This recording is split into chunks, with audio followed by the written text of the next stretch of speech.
So thank you everyone for being here for our Strokes of Genius 2023 Juror Talk. And as I said, I hope that our juror does make an appearance, but otherwise you are stuck with me during this presentation. So welcome everybody. I'm glad to see you all here. So we have, I think, 10 awards to present, all selected by our juror, Mark Karnes, but we are actually going to start with our 60th anniversary award. So our 60th anniversary award is an award that's given to a member and chosen by the 60th anniversary committee. And our winner this year is Ann Park McCrae. And I don't think Ann Park McCrae could be with us today, so she submitted us a statement, and I'd like to read some of it to you all. So she says, I'm especially gratified to receive an award from the Strokes of Genius 2024 show. Thank you, MFA. As we all know, when others truly see our work, the creative process comes full circle and feels complete. But there's also a personal reason why having my work presented in Maryland feels so meaningful. My mother and her family were from Easton in St. Michael's. Some of my favorite memories from early childhood onwards stem from summer vacations there. Mother was a painter too. She's gone now, and those Maryland-based memories are all the sweeter. When I became a member of the Maryland Federation of Art, it felt like she was smiling. I'm an intuitive painter working in oils on gallery wrap canvas. Nature is my ultimate inspiration, but I notice glimpses of my experiences, often abstracted, appear regularly on my canvases. I work with brush handle, and palette knife, and sometimes miscellaneous kitchen tools. Whatever works as the composition develops. The paintings surprise me as frequently as they do others, since I rarely know which direction the piece will go. This is part of the joy and the freedom in the process, and also the reason I don't accept commissions. I've painted on and off throughout my life and have been a professional painter for 20 years. Thank you again for this recognition. I'm wishing everyone the best. The human heart rests in beauty. May we never stop creating and working to harmonize space through our art. So congratulations, Ann Park McCrae. So we will move on to our next. Okay, number 10, Flooded Alley in Venice, watercolor by Alexandra Tredegar. Yes, the name is Tredegar Hoare, and that Okay. hoar comes from hoar frost, Okay. as opposed to the American sounding word. Oh, no, just wanted to make sure I had. Alexandra, congratulations. Would you like to say anything about your work? This is a chiaroscuro, where I painted in using burnt orange, quinacridone burnt orange, first of all. And then when that was all dry, I went in and added the colors. It is a statement of the times in terms of flooding, but it's also, there is still beauty despite all the climate change effects that we're going through. So I've always painted in watercolor.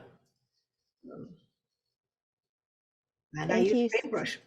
Thank you so Thank much. So we have our next one. And it's Freya Echeverria. Did I get that right?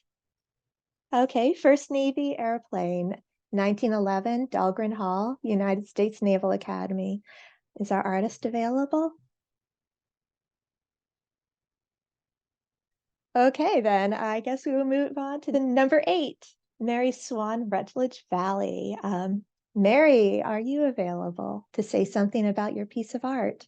Well, this is an overlook. I always paint outside and in the warmest months possible and have trouble finding places. But this is a place I go back to a lot, especially in the afternoons, because the sun is coming from the left. And it's just feels like a very spiritual place. I've thought that for a long time. And then I noticed that to my right, I'm on the highest point, is a little bench where the son of the owner comes and meditates. And so that just confirmed my feeling about this place. But I was told that this year, the people in the house saw me, and the little kids ran out and wanted to know who that was and what I was doing. So that made it doubly exciting. Mary, where is Rutledge Valley? It's in, I guess you would say, in Maryland, near two towns, Moncton and Jarrettsville in Harford County. It's just over the line. And it's a working farm that's been a farm for generations here in Maryland. But it's now been quite gentrified from how it was when I first painted there. And were the owners excited to see you painting their farm? Well, they've seen me lurking around before, and they're always encouraging. And I haven't showed them this painting, but I will. I was so thrilled that it was chosen. It was beyond any expectation I would ever have. And I'm really happy to be recognized like this. Thank you so much. Thank you. Okay, we have next, number 7. And that's On Calm Waters by Oleg Shvets. Again, did I get that right, Oleg? And if he's here, I'll give him time to unmute.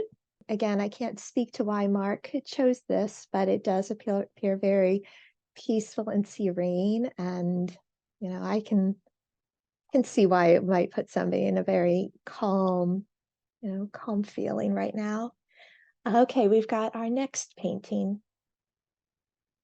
And we've got Bruno Baron. Bruno, are you available? And this is number 6. Because I really would like to learn more about where this painting is located. It doesn't really let me know. So I would love to know the story behind it. So hopefully we'll find out more from him later, if he shows up or if he unmutes. So next, we've got Don Weaver, the Kingfisher. Don, are you available to speak to your painting? Again, a very interesting piece, and I would love to know the backstory to this one.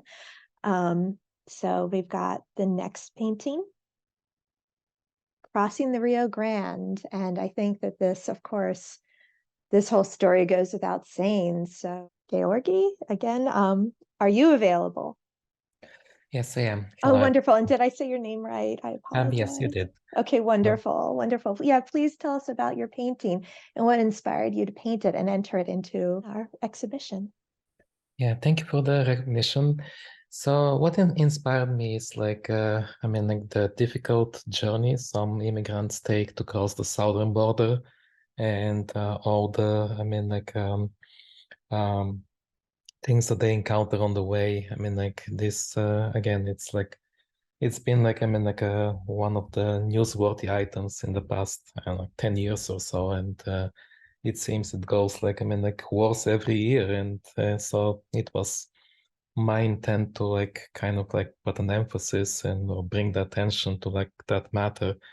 Again, that's not my matter to resolve. That's in the politician's hand, but at least to me, I felt compelled to put the focus on that. Well, sometimes that's what we need. We need to put faces to a story to kind of understand what is happening and what is in the politicians' hands, as you said. Thank you so much. We've got our next painting.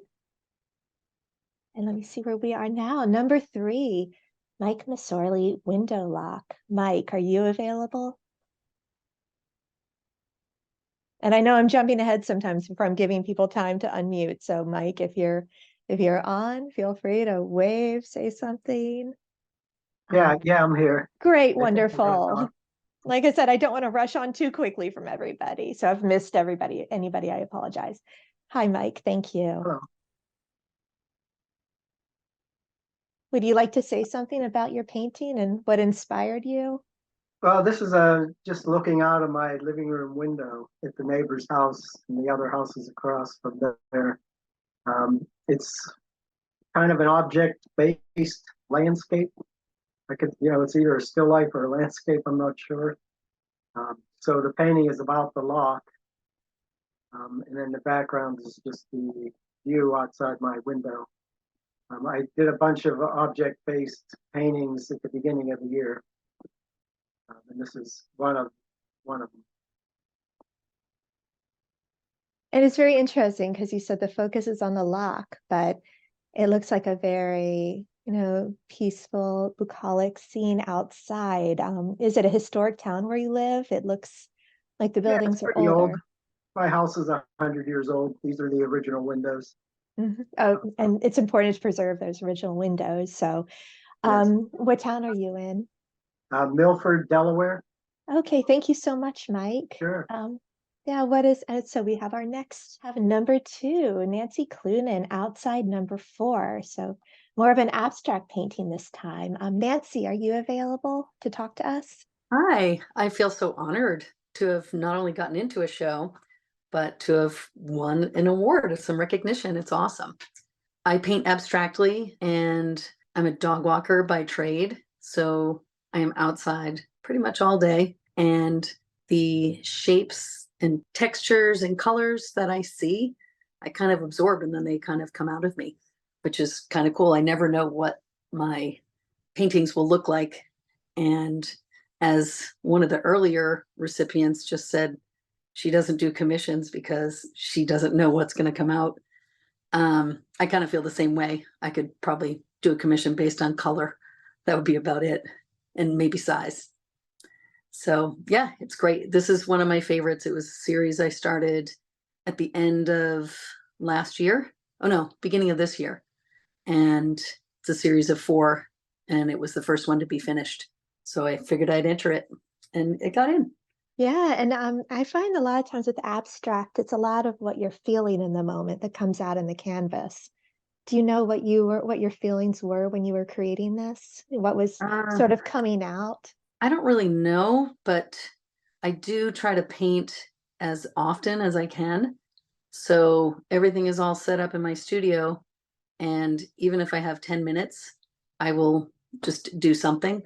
So many layers on this one. I couldn't tell you all of its history, but it's just so cool when it kind of comes together and boom, you have a painting and you just kind of know. Yeah, and sometimes you channel, something around you and you don't even know what that is until it's out there. So Yeah, thank it's kind you. of a surprise. Thank you. Thank you, Nancy. Thank you for entering and being here with us. Now we have our number 1 painting, and that's Memoria by Brit Lako. Yeah, And that's correct. hi. Hi. Good to see you. So please tell us, is this the Luna moth? Yes, it is. Yeah, Yep. so it's probably has something to do with the Luna moth and the fact that it only lives for about a week. Okay, Yep. so tell us about that. So I found these wings out on a walk, and they were just so beautiful and delicate and sad, and they inspired this piece. And yeah, it's about how things are temporary and what's left after someone or something, a moment is gone. You have these fragile little bits that are, they're delicate and they're fleeting and but beautiful. So And sometimes that's the most beautiful things are yes. temporary, and that's what makes them so precious. Yep. Okay, thank you, Britt. We are so appreciative of all of you for coming to Maryland Federation of Art and for exhibiting your works with us.